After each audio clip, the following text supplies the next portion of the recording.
अगर आप इंडिया में बैठे हो, यूएसए आना चाहते हो, पर आपको ऐसा लगता है कि बिना एजेंट ये पॉसिबल नहीं है, तो भाई ये वीडियो लास्ट तक देखो। सो गाइज, आज मैं आपको 2026 का एग्जैक्ट वीज़ा प्रोसेस बताऊंगा, जिसमें आप लाखों रुपए बचा सकते हो एंड आपको कोई स्कैम भी नहीं कर पाएगा। एंड एक चीज़ बता दूं, वीडियो स्किप मत करना, क्योंकि लास्ट टिप सबसे ज़्यादा इंपॉर्टेंट है।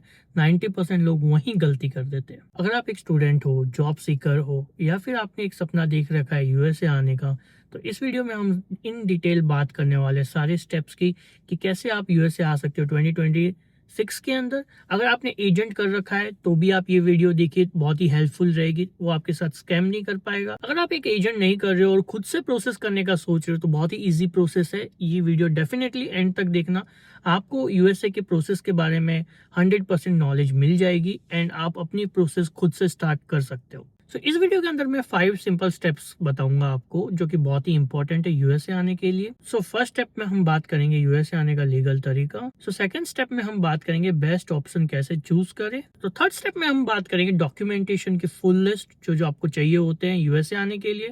सो फोर्थ स्टेप में हम बात करेंगे कि फाइनेंशियल प्रूफ आपको कौन से देने रहते हैं यूएसए आने के लिए। रियलिटी चेक कराऊंगा और आपके मिथ्स भी जरूर तोड़ूंगा फोर्थ स्टेप में। फिफ्थ स्टेप, जो कि बहुत ही मोस्ट इंपॉर्टेंट है, visa process in 2026 without agent. Pen और पेपर जरूर ले लेना ताकि आपको आइडिया आए, आप स्टेप्स लिख सको एंड फॉलो कर सको फिर आगे। Let's start with step 1, USA आने के लीगल प्रोसेस इन 2026। सबसे पहले आप ये क्लियर कर लो कि यूएसए आने के बेस्ट लीगल वे कौन कौन से होते हैं। नंबर 1 और सबसे बेस्ट ऑप्शन होता है स्टूडेंट वीजा, या आप जिसको बोलते हो F1 वीजा। मोस्ट रिकमेंडेड वे है।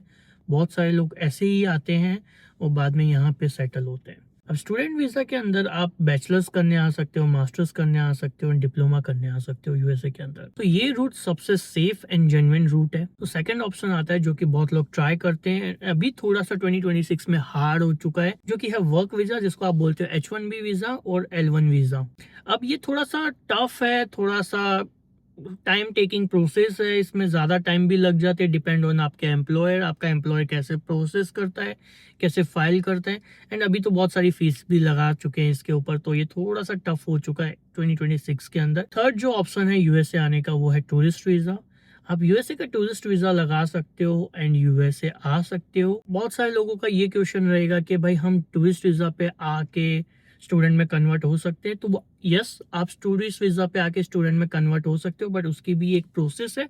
उसकी एक डेडिकेटेड वीडियो बना देंगे, अगर आप चाहोगे तो मुझे कमेंट बॉक्स में कमेंट करके बता देना। तो टूरिस्ट वीजा के कुछ ऐसे रूल है कि जैसे कि आप 6 महीने रह सकते हो, आप टूरिस्ट वीजा के ऊपर कहीं काम नहीं कर सकते, पैसे नहीं कमा सकते। टूरिस्ट वीजा मोस्टली टूरिस्ट लोगों के लिए होता है जो जेन्युइनली घूमना चाहते हैं। सो इस वीडियो के अंदर हम F1 वीजा प्रोसेस के ऊपर फोकस करेंगे, क्योंकि 90% ऑफ इंडियन यही रूट से आना प्रीफर करते हैं, वो यही रूट से आते हैं, चाहे वो एजेंट लेके आए या कोई भी चीज़ करके आए, खुद से आए, बट यही रूट से 90% ऑफ इंडियन आते हैं। तो गाइस, अब आपको क्लियर हो चुका है कि F1 सबसे इजी रूट है, सबसे बेस्ट रूट है। एंड आपका माइंडसेट भी कहीं ना कहीं बन चुका होगा कि मुझे अब F1 स्टूडेंट वीज़ा के ऊपर यूएसए के अंदर आना है। कॉलेज खुद से कैसे ढूंढे, ये मैं आपको बताता हूँ। सो यूएसए के अंदर 2 तरह की यूनिवर्सिटी होती है, एक पब्लिक एंड एक स्टेट यूनिवर्सिटी।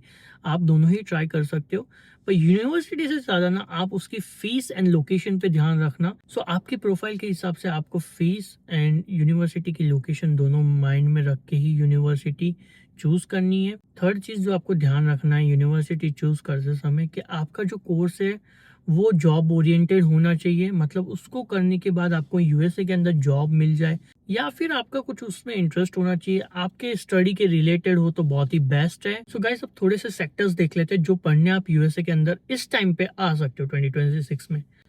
आईटी में आप आ सकते हो, बुरा नहीं है, मेरे बहुत सारे दोस्त की जॉब लगी है, बट मैटर ये करता है कि आपकी नॉलेज आईटी के अंदर कैसी है। अब बहुत सारे बैचलर्स करके डायरेक्टली मास्टर्स करने आते हैं, उनके पास कोई भी एक्सपीरियंस नहीं होता है, एंड वो फिर बाद में जब मास्टर्स कर लेते हैं और जॉब ढूंढने के लिए बाहर निकलते हैं, तो कंपनी मांगती है एक्सपीरियंस, कि भाई एक्सपीरियंस है तो हम रख लेंगे। अब उनके पास कुछ एक्सपीरियंस होता नहीं है, वो फेक एक्सपीरियंस दिखाने के लिए चक्कर में जाते हैं, जॉब मिल भी जाती है तो कुछ कर नहीं पाते हैं। तो ऐसा अगर आपका बैकग्राउंड है आईटी के अंदर, तो आईटी करने मत आना। आईटी के अंदर आपका एक्सपीरियंस है, आपको आईटी में कुछ आता है, आपका इंटरेस्ट है, अगर आप कर लोगे, सीख लोगे, तो भाई आईटी लो और आईटी आ जाओ। आज भी बहुत ही बेस्ट फील्ड है, आईटी कभी खत्म नहीं होने वाला, ये लोगों का मिथ है जो आपके दिमाग में डाल रहे हैं कि आईटी बहुत ही बेकार और वर्स्ट हो चुका है यूएसए के अंदर। अगर बिजनेस के रिलेटेड आप कोई भी कोर्स करने आ रहे हो यूएसए में, ऑलवेज बेस्ट है, क्योंकि ऑलवेज कंपनी को रिक्वायर रहती है ऐसे पर्सन की जो उनकी मार्केटिंग कर सके, सेल्स कर सके, उनकी ग्रोथ में हेल्प कर सके। क्योंकि जब मार्केटिंग सेल्स होती है ना, तभी उनके अंदर कैश फ्लो आता है। अब ये कोर्सेज के अंदर भी बहुत सारे ऐसे लोग आ जाते हैं इंडिया से जिनने कभी बिजनेस किया ही नहीं है, इंडिया में बिजनेस की नॉलेज ही ना हो, बिजनेस के बारे में पता ही नहीं है कि बिजनेस रन कैसे होता है, मार्केटिंग कैसे होती है, टीम को मैनेज कैसे किया जाता है। बहुत सारे एक्सपेक्ट होते हैं बिजनेस के अंदर। अगर वो चीज़ आपको नहीं पता, वो हुनर आपके अंदर नहीं है, तो आप दूसरों का बिजनेस कैसे मैनेज करोगे, कैसे सेल्स लाओगे, कैसे मार्केटिंग करोगे। सो हेल्थ केयर के रिलेटेड आप कोई भी प्रोग्राम ले लो, वो बहुत ऑलवेज बेस्ट रहता है। यहाँ पे बहुत ही अच्छा पैकेज मिलता है। मैं खुद एक फॉर्मुलेशन साइंटिस्ट हूँ जो कि फार्मा कंपनी में वो काम करता हूँ।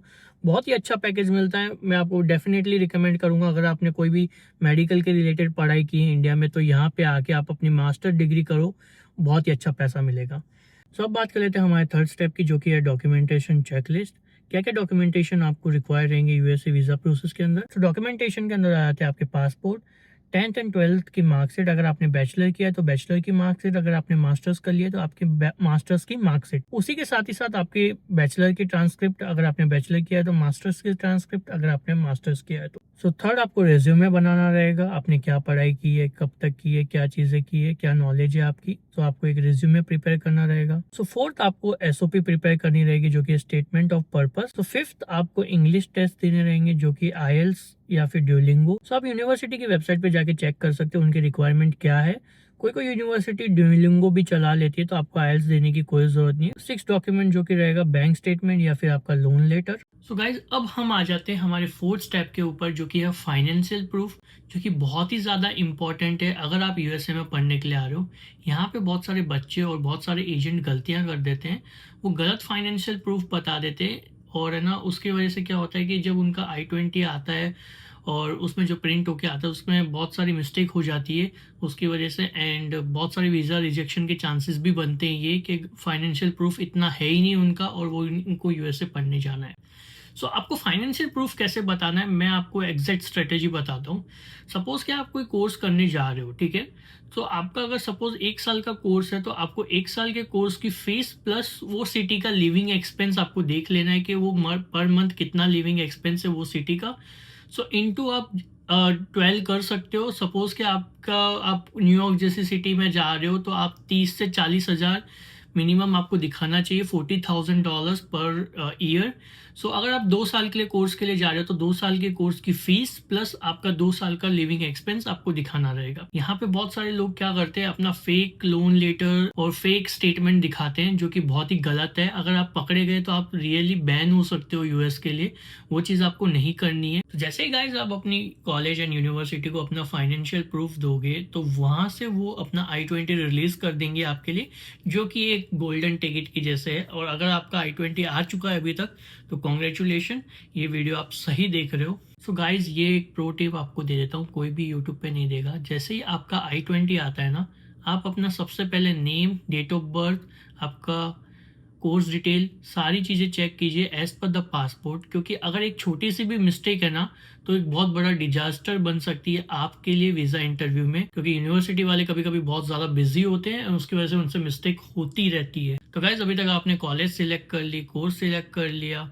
एंड आपने डॉक्यूमेंटेशन की प्रोसेस कर ली, जिसमें आपने अपना फाइनेंशियल प्रूफ भी दिखा दिया है कॉलेज को कि आपके पास में इतने फंड अवेलेबल है, एंड कॉलेज की तरफ से I-20 आपको आ चुका है। सो गाइस, अब हमारा आ जाता है स्टेप 5, जो कि है वीज़ा एप्लीकेशन प्रोसेस, जो हम हमेशा करते हैं I-20 कॉलेज से आने के बाद में।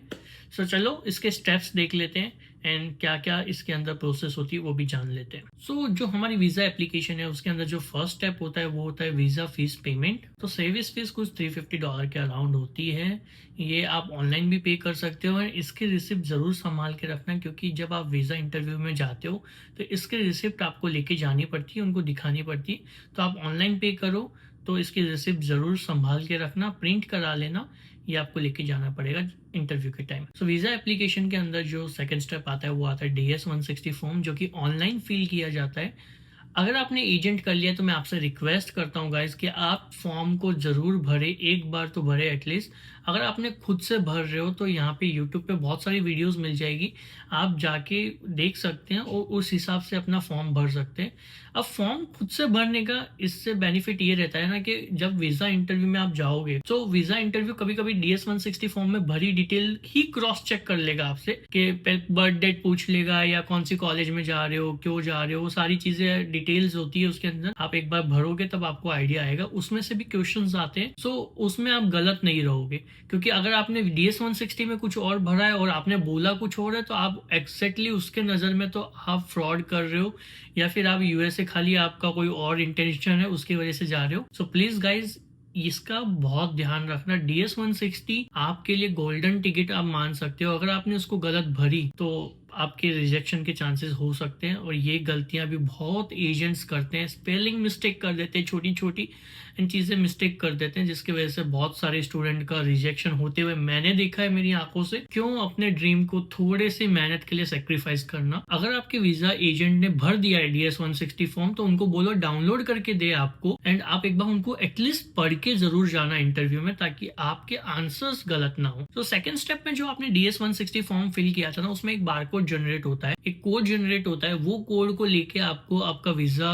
स्केड्यूलिंग पोर्टल बनाना रहता है, जिसकी फीस $185 समथिंग अराउंड होती है, थोड़ी बहुत ऊपर नीचे हो सकती है। वो पोर्टल आपको फिर एक्सेस देता है कि आप अब अपनी वीजा स्केड्यूलिंग कर सकते हो OFC of site centre and consulate दोनों के लिए। अब होता क्या है गाइस कि इसके अंदर ना फर्स्ट डे जब आप OFC ऑफ साइट सेंटर में जाते हो तो वहां पे ना वो लोग आपकी खाली नॉर्मल फोटो लेते हैं एंड आपके फिंगरप्रिंट्स लेते हैं, एंड वहां पे कोई इंटरव्यू होता नहीं है, तो घबराने की आपको कोई जरूरत नहीं है, आराम से आप जा सकते हो। बट मैं आपको बोलूँ तो आप व्हाइट शर्ट और अच्छा फॉर्मल कपड़ा पहन के जाइए। तो सेकंड आपका इंटरव्यू होता है काउंसलर इंटरव्यू, उसके अंदर ही आपको क्वेश्चन पूछे जाते हैं, एंड वही आपका सबसे most important interview end game changer interview आप बोल सकते हो, लाइफ चेंज करने वाला इंटरव्यू होता है। अगर आपका सपोर्ट रहेगा तो इसके ऊपर एक डेडिकेटेड वीडियो बना दूंगा, क्योंकि मैंने 1 साल काम किया है कंसल्टेंसी के अंदर मेरी खुद की, तो मुझे पता है कि मोस्टली क्या क्वेश्चन पूछते हैं वो लोग एंड किस हिसाब से पूछते हैं, एंड बच्चे कहाँ पे गलती कर देते हैं,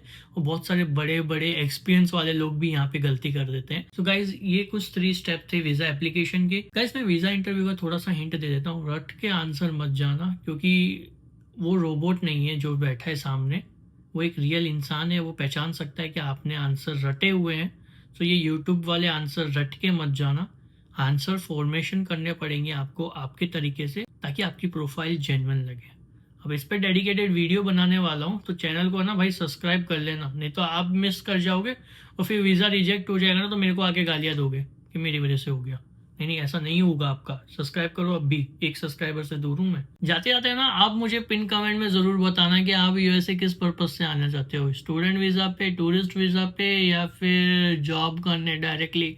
कमेंट बॉक्स में जरूर बताना। अगर मैं कर सकता हूँ एक नॉर्मल इंडियन होके, तो गाइस आप तो डेफिनेटली कर सकते हो, खाली आपको एक सही डायरेक्शन और सही इन्फॉर्मेशन की जरूरत है। सो फिर एंड करते हैं इस वीडियो को, तब तक के लिए गुड बाय, थैंक यू। अपना और अपनी फैमिली का सबका ध्यान रखिए।